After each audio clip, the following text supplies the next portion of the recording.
Au Canada les amis, le week-end n'a pas été tout repos, des essais fous sous la pluie, des stratégies variées le dimanche et un grand succès pour Red Bull, et bah c'est l'heure du débrief, alors installez-vous et nous on commence, c'est parti.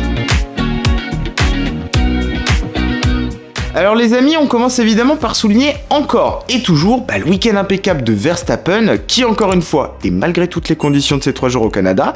est toujours au top, des qualifs exceptionnels avec 1 seconde d'avance sur tout le monde, et dimanche, un grand prix où il a juste déroulé, et figurez-vous qu'il a égalé au Canada le nombre de victoires d'Ayrton Senna en F1 avec un 41e succès, et il offre aussi à Red Bull son 100e, donc c'est quand même une sacrée perf.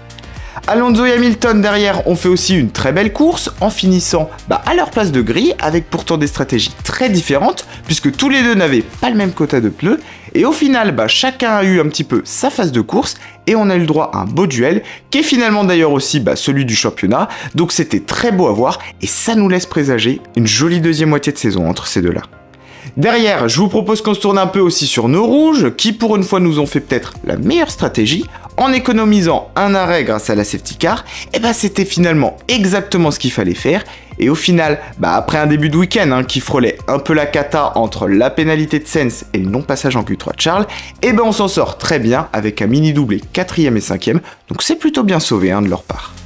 Côté stratégie, il y a un autre pilote qui a tout gagné à Montréal, et ça mérite d'ailleurs qu'on en parle, c'est évidemment Alex Albon et sa Williams. Superbe qualif de sa part en montant jusqu'en Q3, et en course, il a évité toutes les embûches. Il a eu aussi quelques jolies batailles en piste avec Piastri et Ocon, et après plusieurs courses où on sentait qu'il y avait vraiment du potentiel dans cette Williams, il le prouve justement le week-end où le team apporte des évolutions, donc c'est plutôt très bien joué de sa part, et au championnat, je reviendrai dessus un peu plus tard, mais c'est évidemment pas sans conséquence. En tout cas, après avoir réussi à maîtriser tout le peloton, il a été élu pilote du jour et j'ai envie de vous dire que c'est bien normal. On peut aussi parler du joli week-end d'Ocon qui ramène des points à la maison pour Alpine et qui se sauve d'ailleurs de justesse face à Norris, qui d'ailleurs a été pénalisé. Et on peut relever aussi Valtteri Bottas qui s'est un peu réveillé au Canada et qui a enfin inscrit une nouvelle unité pour Alpha et il se met enfin en évidence un petit peu face à Guan Yu Zhou. Au rayon des remontadas, on peut quand même parler de Russell qui après avoir tapé très fort à la chicane et être passé au stand, est revenu comme un boulet de canon. Alors malheureusement pour lui, les dégâts étaient peut-être trop importants, on a préféré préserver la mécanique, et alors que pourtant il avait bien fait le job, il était remonté dans le top 10, il a tout simplement dû abandonner, dommage parce que clairement le rythme il était là. On peut aussi une fois encore, j'ai envie de vous dire, souligner les erreurs, qui commencent d'ailleurs à peser très lourd dans la balance du côté de Nyck De Vries, qu'il pousse lui et Magnussen dehors, une grosse bévue qui était en plus pas vraiment utile, et surtout qui vient se cumuler avec toutes les autres du début de saison. Attention à lui parce que la porte de sortie de la F1 commence à grossir de plus en plus. Du côté de chez Red Bull, je trouve aussi que ça commence à faire un peu beaucoup. Les week-ends de Pérez, à devoir sauver ses qualifs de plus en plus mauvaises, et avec une voiture qui est censée jouer la gagne, c'est quand même pas normal de voir de plus en plus régresser, au point même d'ailleurs de finir hors du top 5, va falloir quand même sérieusement qu'il se remette en question et qu'il remonte la pente parce que c'est clairement pas ce qu'on attend de sa part. La grosse déception c'est aussi pour Hülkenberg, alors que pourtant il avait brillé en qualif. On pensait le voir finir dans le top 10 au minimum, mais malheureusement chez As, on n'a toujours pas les clés le dimanche. Et c'est dommage parce qu'il y a du potentiel dans cette voiture, et Nico il le montre Grand Prix après Grand Prix tous les samedis, mais maintenant faut commencer à concrétiser. Stroll a aussi pas brillé à domicile, et quand on voit Fernando finir encore sur le podium, on peut quand même être déçu de Lance, qui décidément est pas le champion de la régularité, ça on le sait, et après un meilleur week-end en Espagne, il s'est pas montré au Canada à son meilleur niveau, même si on peut quand même souligner son super passage sur la ligne face à Bottas, ça lui offre 2 points, aussi grâce à la pénalité de Norris.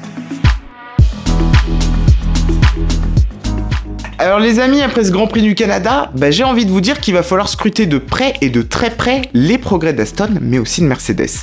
Alors ici au Canada, on les a vus bien dans le rythme, en tout cas les évolutions ont montré que clairement, on a passé un step, et en tout cas les deux voitures, elles se valent plus que jamais, et on peut quand même noter que le rythme semble se rapprocher de plus en plus des Red Bull, même s'il faut dire aussi que la safety car a un peu aidé à donner cette impression. Toujours est-il qu'en tout cas c'est très encourageant, que la saison est longue, alors peut-être que des opportunités vont pouvoir se créer, alors affaire à suivre. Côté championnat, c'est aussi super intéressant, et d'ailleurs on va regarder ça ensemble. Max échappe plus que jamais, alors ça vous me direz c'est pas nouveau, mais c'est surtout entre Pérez, Alonso et Hamilton que ça commence à devenir chaud, avec même pas 25 points d'écart, tout est encore possible et ça nous promet de belles batailles. Côté peloton, Ocon assure pour Alpine après un bon week-end, et ça fait plaisir pour les Bleus.